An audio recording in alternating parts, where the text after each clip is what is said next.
Hello दोस्तों, आप सभी का प्रेम की पाठशाला में स्वागत है। आज हम लोग झारखंड के भूगोल से संबंधित जो भी प्रश्न अभी तक जेपीएससी और जेएसएससी के विभिन्न परीक्षाओं में पूछे गए हैं उसको आज हम लोग डिस्कस करेंगे।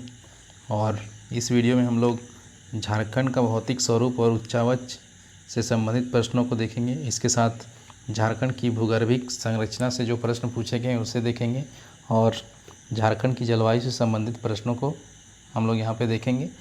और इसके बाद जो पार्ट बच जाएगा उसको हम लोग नेक्स्ट वीडियो में देखेंगे। तो चलिए बिना किसी देरी के शुरू करते हैं।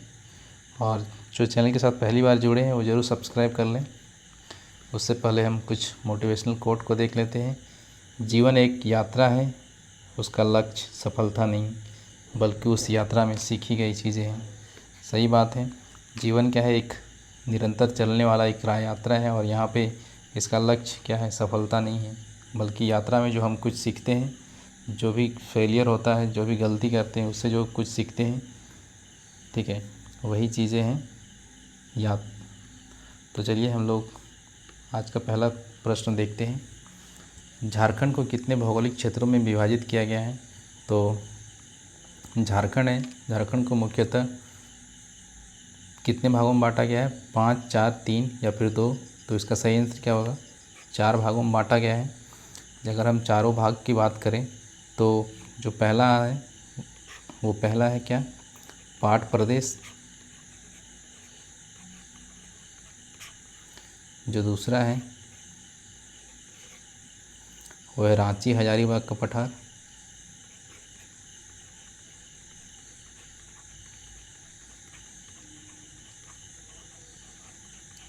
उसके बाद तीसरा है राजमहल ट्रैप।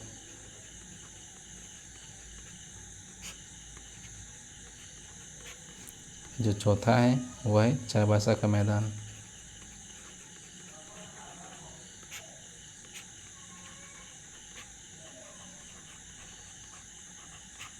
ठीक है, तो ये चीज़ चारों आपको याद रखना है। बढ़ते हैं अगले प्रश्न में। झारखंड में सबसे ऊंचा स्थान कौन सा है? पारसनाथ शिखर, बोराहा शिखर, माउंट एटना। ये तो ऑप्शन नहीं हो सकता क्योंकि ये कहाँ पे है? ये इटली में। कंचनजंगा। तो इसका सही आंसर क्या होगा? पारसनाथ। अगर हम इसकी ऊंचाई की बात करें तो ये कितना है? 1365 मीटर है। ठीक है, वहीं अगर हम बात करें फुट में तो ये कितना है? 4480।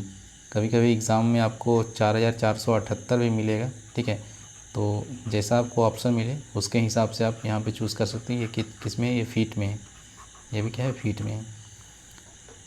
और ये किस ज़िले में है? तो गिरिडीह ज़िले में है। ये भी ऐसी चीज़ आपको याद रखना है।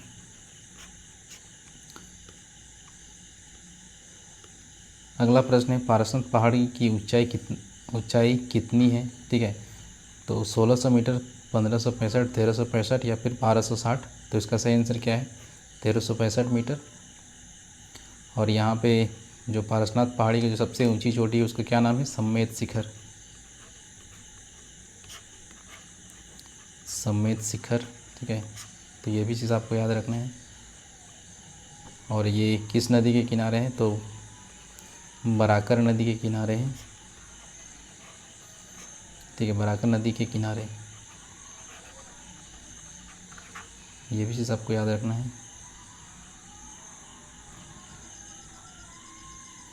अगला प्रश्न है, पारसनाथ पहाड़ी किस ज़िले का हिस्सा है? गिरिडीह, गुमला, सिमडेगा या फिर पाकुड़। तो सही आंसर क्या है? गिरिडीह। और इसमें एक चीज़ आपको याद रखना है, जैसे ये जो पारसनाथ की चोटी है तो यहाँ पे इसके नीचे से, इसके किनारे से क्या गुजरा है? NH-19, जिसको GT रोड कहते हैं। और इसी का पहले का नाम क्या है? NH-2। पहले ये NH-2 हुआ करता था लेकिन अब इसका नाम बदल के क्या हो गया? NH-19 हो गया है। तो जिसको GT road, grand trunk road के नाम से जानते हैं। तो ये पारसनाथ पहाड़ी के नीचे किनारे से गया है। ठीक है, अगला प्रश्न है, पारसनाथ पहाड़ किस पठार का हिस्सा है? गिरिडीह पठार, कोडरमा पठार, राजमहल पहाड़ी या इनमें से कोई नहीं। तो इसका सही आंसर क्या है? गिरिडीह पठार का ये हिस्सा है। उसके बाद अगला प्रश्न है, झारखंड के गिरिडीह जिले में कौन सी प्रसिद्ध पहाड़ी स्थित है? तो हिमालय पर्वत, कोनेर पहाड़ी, लिन्नार पहाड़ी या फिर पारसनाथ पहाड़ी। तो सही आंसर क्या होगा?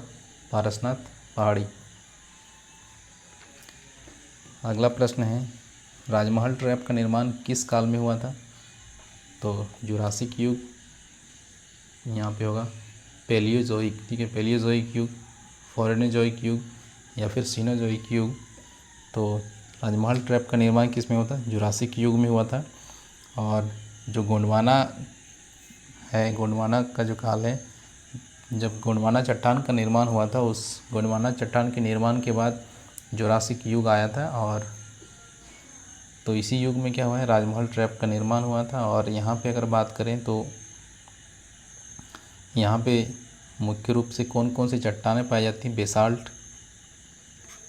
बेसाल्ट, उसके बाद डोलेराइट, ठीक है। तो ये चीज़ आपको याद रखना है, इन्हीं चट्टान के परत से मिलकर क्या बना है ये। और यहाँ पे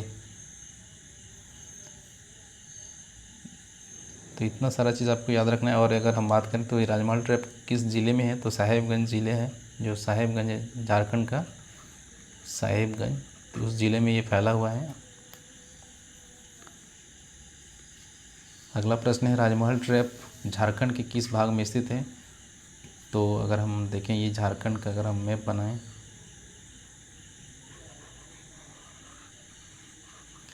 तो राजमहल ट्रैप कहाँ है? कुछ यहाँ पे है, इस क्षेत्र में है। तो आप देख सकते हैं झारखंड के किस क्षेत्र, किस भाग में स्थित है। तो ये इधर हो गया नॉर्थ, हो गया इधर, हो गया साउथ, इधर हो गया ईस्ट, और ये हो गया वेस्ट। तो क्या है? इस किनारे में है, यानी नॉर्थ ईस्ट में, यानी कि उत्तर पूर्वी भाग में है। तो सही आंसर क्या हो जाएगा? Option D. रांची पठार यानी रांची प्लेट छोटानागपुर पठार के किस हिस्से में स्थित है? पूर्व, पश्चिम, उत्तर या फिर दक्षिण। तो अगर हम देखें, जो छोटानागपुर का पठार है वो इस भाग में आपको मिलेगा, ठीक है, ये जो भाग है इधर, और रांची पठार इधर है। तो छोटानागपुर पठार के दक्षिण में वो स्थित है, ठीक है। तो सही आंसर क्या हो जाएगा? दक्षिण।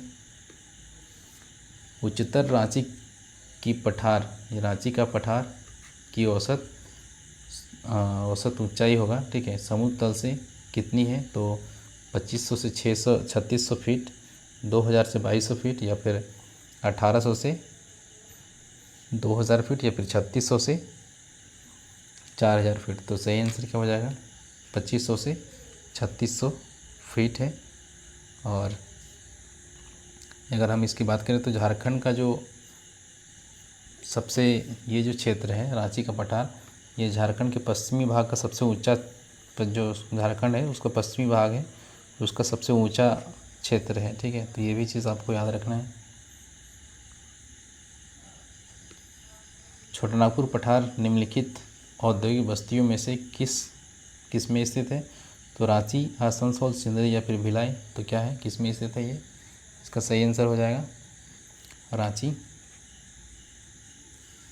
आपने सुना होगा कि, आपने पढ़ा होगा कि पूरे झारखंड को अलग अलग इंडस्ट्रियल एरिया में डिवाइड किया गया है, औद्योगिक बस्तियों में, तो उसमें ये रांची के अंदर आता है। वही अगला प्रश्न है, झारखंड राज्य मुख्य तौर पर डैश पर स्थित है?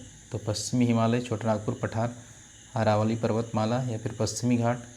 तो इसका सही आंसर क्या होगा? छोटानागपुर पठार।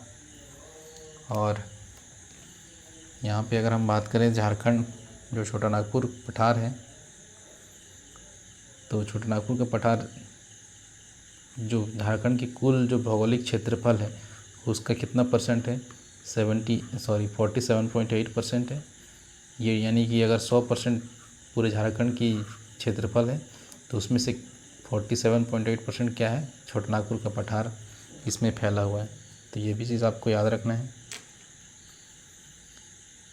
और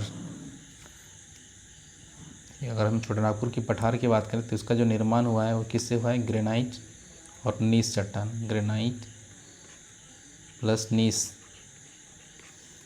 नीस चट्टान से, ठीक है। और यही कारण है कि छोटानागपुर को पठार को जो क्या कहा जाता है? खनिज का गोदाम, गोदाम घर, खनिज का गोदाम घर, ठीक है। तो ये चीज़ आपको याद रखना है। अगला प्रश्न है,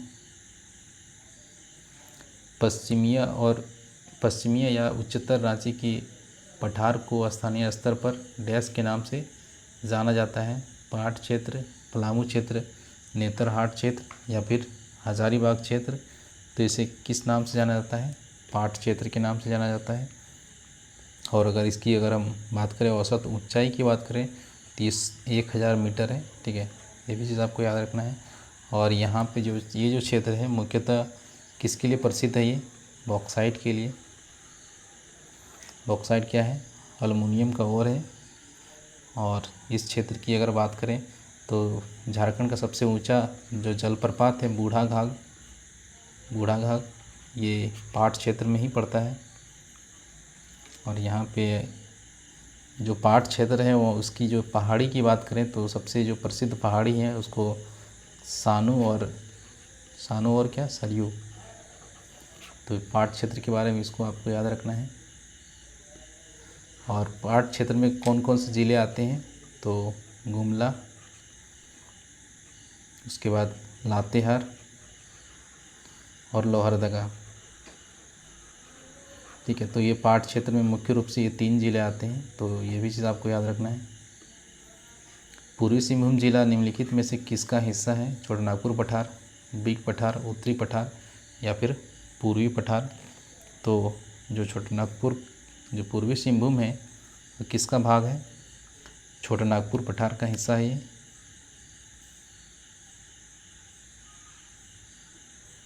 अगला प्रश्न है, छोटानागपुर का पठार एक महाद्वीपीय पठार है।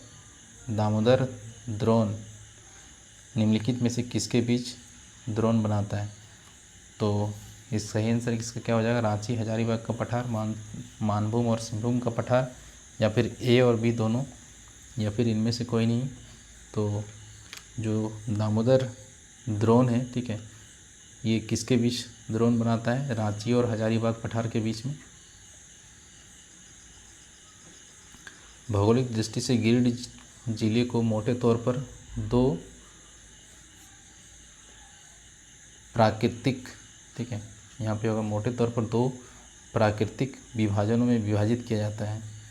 तो उसमें क्या कौन कौन सा है? केंद्रीय पठार और निचले पठार, पश्चिमी पठार और उत्तरी पठार, दक्षिणी पठार और पश्चिमी पठार, पूर्व पठार और पश्चिमी पठार।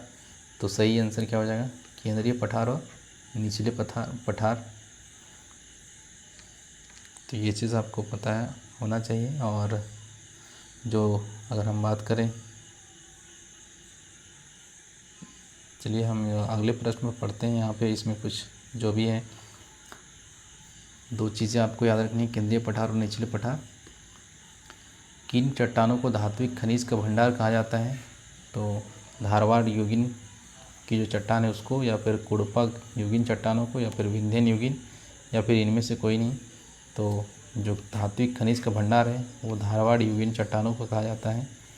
और झारखंड में इसकी बात करें तो इसे यहाँ पे कोल्हान श्रेणी के नाम से भी जाना जाता है। कोल्हान श्रेणी, ठीक है, कोल्हान श्रेणी, जिसमें मुख्य रूप से पूर्वी सिंहभूम के जो ज़िला है उसका जो पश्चिम सिंहभूम है, वेस्ट सिंहभूम, और इसके अलावा सरायकेला खरसावां जो है ये भी ज़िला शामिल है। और यहाँ पे जो मुख्य रूप से जो खनिज पाए जाते हैं वो कौन कौन से हैं? लोहा है, तांबा है, बॉक्साइट है, उसके बाद निकल है,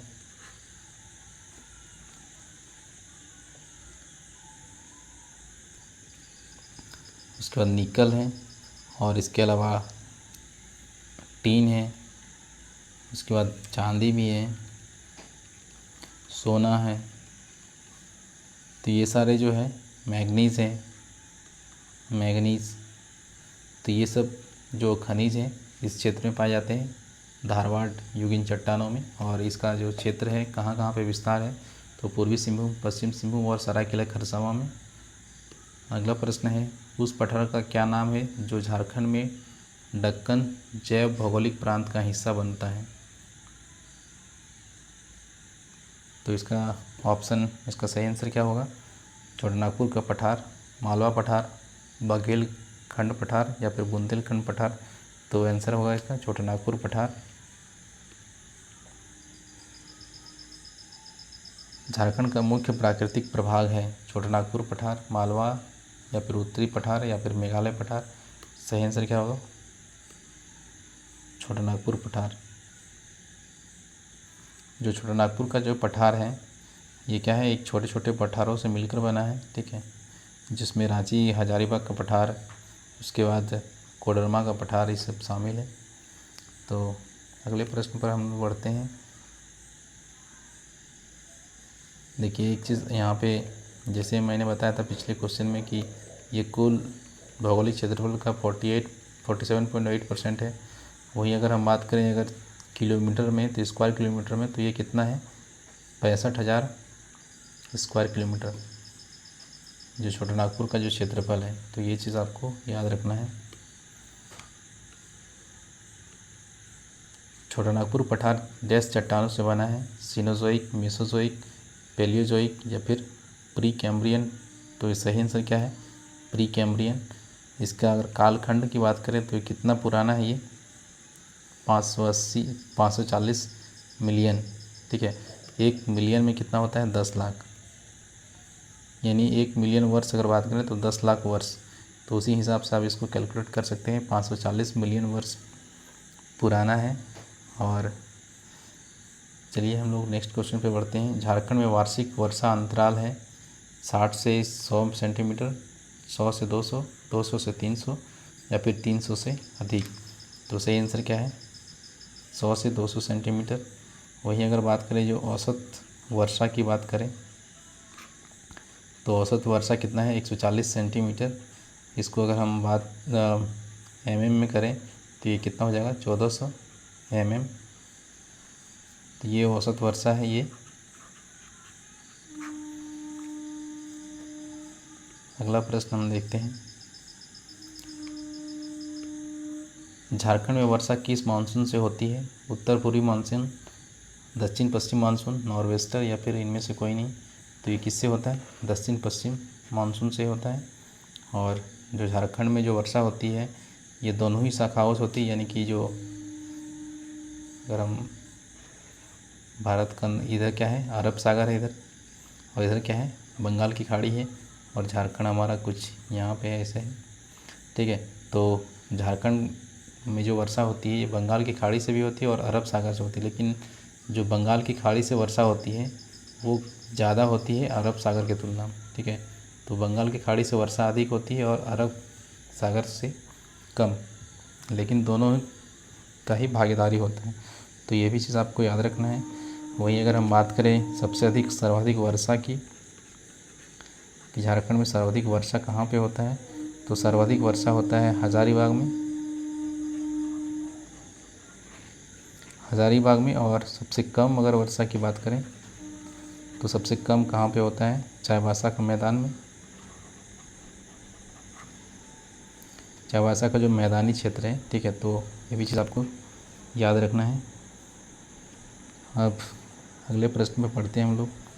मानसून लौटते समय के महीने में झारखंड में वर्षा करता है, मतलब झारखंड जब मानसून लौटता है तो उसमें किस महीने में झारखंड में वर्षा करता है? सितंबर, नवंबर, दिसंबर, जनवरी, अगस्त, सितंबर या फिर इनमें से कोई नहीं। तो इसका सही आंसर क्या हो जाएगा? सितंबर, नवंबर, ठीक है। सितंबर से नवंबर के बीच ये वर्षा करता है झारखंड में लौटता हुआ मानसून।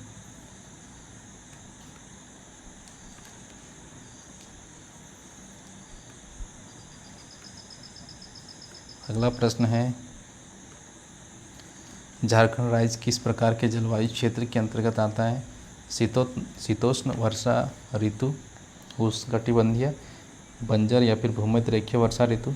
तो सही आंसर क्या है? उष्णकटिबंधीय वर्षा ऋतु, ठीक है। तो ये भी चीज़ आपको याद रखना है।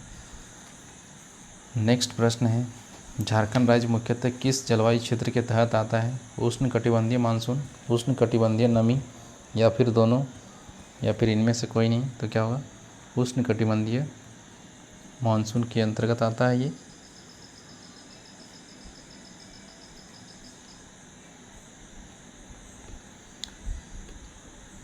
अगला प्रश्न है, झारखंड की वार्षिक औसत तापमान क्या है? 32 degree Celsius, 25 degree Celsius, 20 degree Celsius, या फिर 29 डिग्री सेल्सियस? तो इसकी जो वार्षिक औसत तापमान है वो कितना है? 25 डिग्री सेल्सियस। और वहीं अगर हम बात करें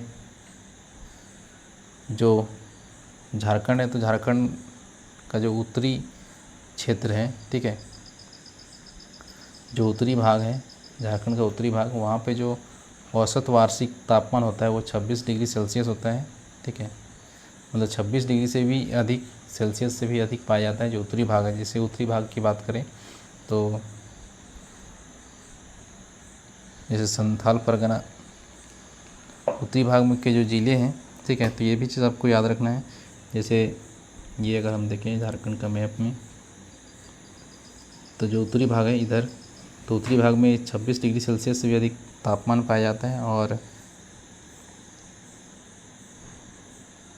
ये क्या है? 26 से अधिक, ठीक है। उसके बाद कहीं कहीं आपको एग्ज़ाम में मिलेगा औसत तापमान, तो ये कहीं कहीं आपको 23 से 26 के बीच भी कभी कभी अगर आपको ऑप्शन मिले तो ये भी आप सही कर सकते हैं, ठीक है।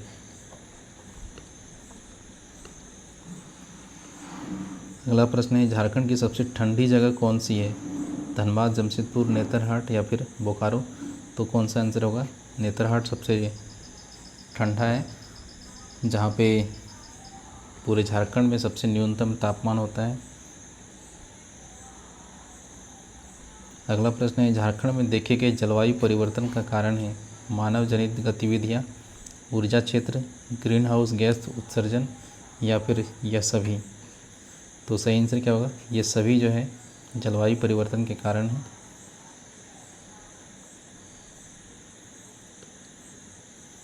JAPCC द्वारा जलवायु परिवर्तन पर राष्ट्रीय योजना कब जारी की गई? तो ये जो JPCC के द्वारा जो राष्ट्रीय योजना है ये जारी कब किया गया था? सबसे पहले जान लेते हैं JAPCC का फुल फॉर्म क्या होता है। तो इसका फुल फॉर्म क्या आता है? Jharkhand action plan on climate change. Jharkhand action plan on climate change. और इसकी जो राष्ट्रीय योजना है वो कब जारी की गई थी? 30 जून 2008 को। झारखंड का कौन सा जिला पश्चिम बंगाल और उड़ीसा से अपनी सीमाओं का हिस्सा शेयर करता है? तो अगर हम देखें झारखंड का ये मैप अगर देखें तो यहाँ पे देखिए इधर क्या है? पश्चिम बंगाल, वेस्ट बंगाल, इधर क्या है? उड़ीसा। तो यहाँ पे देखिए पूछ रहा है कि कौन सा जिला है पश्चिम बंगाल और उड़ीसा से सीमा साझा करता है, यानी कि इधर का जिला। तो इधर यहाँ पे कौन सा जिला है? पूर्वी सिंहभूम। तो सही आंसर क्या हो जाएगा? पूर्वी सिंहभूम क्या है? उड़ीसा से भी सीमा साझा करता है और वेस्ट बंगाल से भी सीमा साझा करता है। तो यहाँ पे हम लोगों ने जो 3 सेगमेंट था वो हम लोगों ने पढ़ लिया। अब हम लोग अगले वीडियो में हम लोग झारखंड की जो भी नदियों से संबंधित प्रश्न पूछे गए हैं उसको हम लोग यहाँ पे डिस्कस करेंगे। तो इस वीडियो को यहीं पे हम लोग समाप्त करते हैं। वीडियो अगर अच्छा लगा तो ज़रूर लाइक करें और दोस्तों के साथ शेयर करें, और कहीं कुछ डाउट होता है तो ज़रूर कमेंट करके बताएं। मिलते हैं एक नए वीडियो में, तब तक के लिए धन्यवाद।